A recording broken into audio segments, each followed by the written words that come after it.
Former Trump aide Peter Navarro indicted today by the Justice Department on 2 counts: contempt of Congress for the way that he has defied repeatedly and publicly the insurrection probe. This is big news, whether you follow it here on MSNBC, where Mr. Navarro has been a guest, or anyone really in the Trump world or around the nation, because this is a Trump White House advisor indicted for issues related to the insurrection. Here's how it all played out today. The breaking news just moments ago involving former top Trump White House official Peter Navarro. Peter Navarro has now been criminally indicted. The DOJ indicted him on 2 counts of contempt of Congress. And former advisor Peter Navarro is at this hour in federal custody and about to make a court appearance. He was issued a subpoena in February to produce documents and appear before the committee in March, but refused to do either. Wow, they cuffed him, took him out. Serious business here. This is very bad news for Peter Navarro. We are keeping an eye on the federal courthouse down in Washington, D.C., where Navarro is currently before a judge. And that's how the news played out all afternoon across all the news channels, because this is just a huge development. Navarro in court today. You can see the sketches. He told the judge that he thought it was unfair that he was unable to make a phone call after his arrest.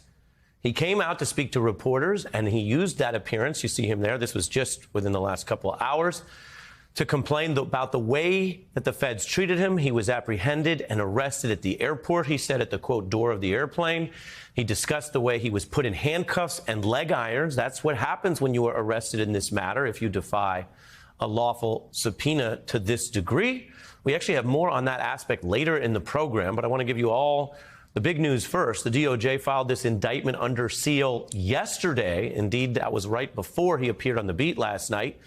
And they said that would be done until the government's arrest operation was executed.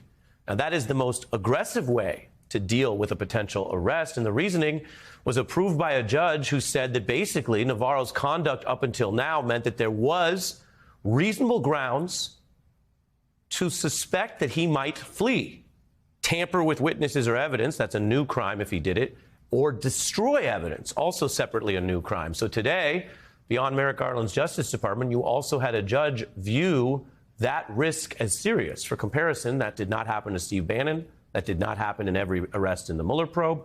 That is a show of force by the government and the view by this government that Mr. Navarro must be treated like a legal fugitive. Now, I mentioned that we now know, because this was under seal, what we didn't know last night, that when Mr. Navarro appeared here for what was his 3rd interview to discuss these issues on the beat, he was already under sealed indictment.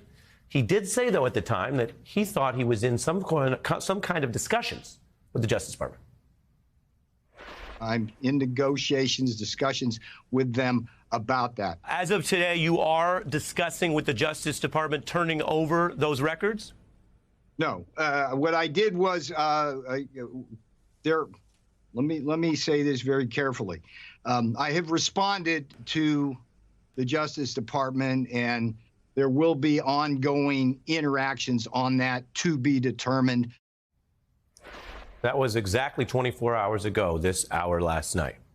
In the ensuing 24 hours, Mr. Navarro has seen where that goes. He has been put in handcuffs and leg irons. He was dramatically arrested at the airport.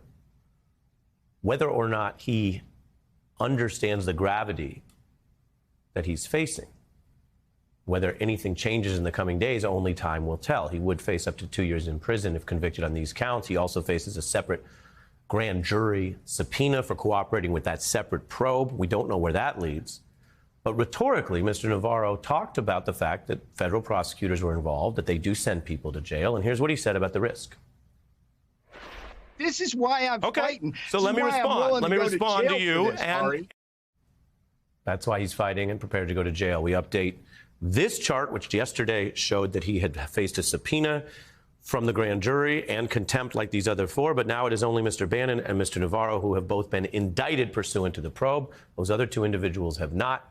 Hearings regarding the insurrection and the investigative findings of the January 6th committee will begin next week. And on this newsworthy night, we begin with 2 former federal prosecutors who know exactly how these cases work, John Flannery and Barbara McQuade. Welcome to both of you. John, what do you think is significant about how the Justice Department is dealing with Mr. Navarro? And did his conduct and actions contribute to the assertive arrest maneuver that was made today? Peter Navarro would obstruct justice, made no bones about it, as recently as last night when you spoke with him. And then he is surprised that he's arrested for what he's admitted to on the air. I think this indictment says, no, you don't get away with such acts. The nation needed this because we need an accounting, and we've begun a process to have that. Barbara? Yeah, I think, Ari, the Justice Department would do well to have you simply invite Peter Navarro to come on your show. He has now come on your show, I think, at least 3 times and confessed to this crime. But I note that in the motion to seal this arrest warrant, they said that they were concerned not only about risk of flight, but also about tampering with evidence or tampering with witnesses. And so for all of those reasons, they thought it best to arrest him rather than have him voluntarily surrender. I think he has shown himself to be irrational and a bit of a loose cannon. And so I think for safety and integrity of the investigation, an arrest in this situation was appropriate. Appreciate both of your straightforward answers on that. On the wider investigation, what everyone thinks of Mr. Navarro and his conduct thus far, John, what does it tell you that he is both indicted here, arrested today for the reasons I just went through, and also of interest to the DOJ with a grand jury subpoena for the evidence he has in the wider probe? I think that's very significant. And what we have learned from at least The Guardian, I haven't seen the subpoena that is at issue in the grand jury, but it sounds like the thing they're interested in is his communications with Trump, in other words, the head of the snake. And I think that's important if you're going to test the hypothesis, who was involved and where were they involved? What did he know and when did he know it? That kind of argument that takes us back to Watergate.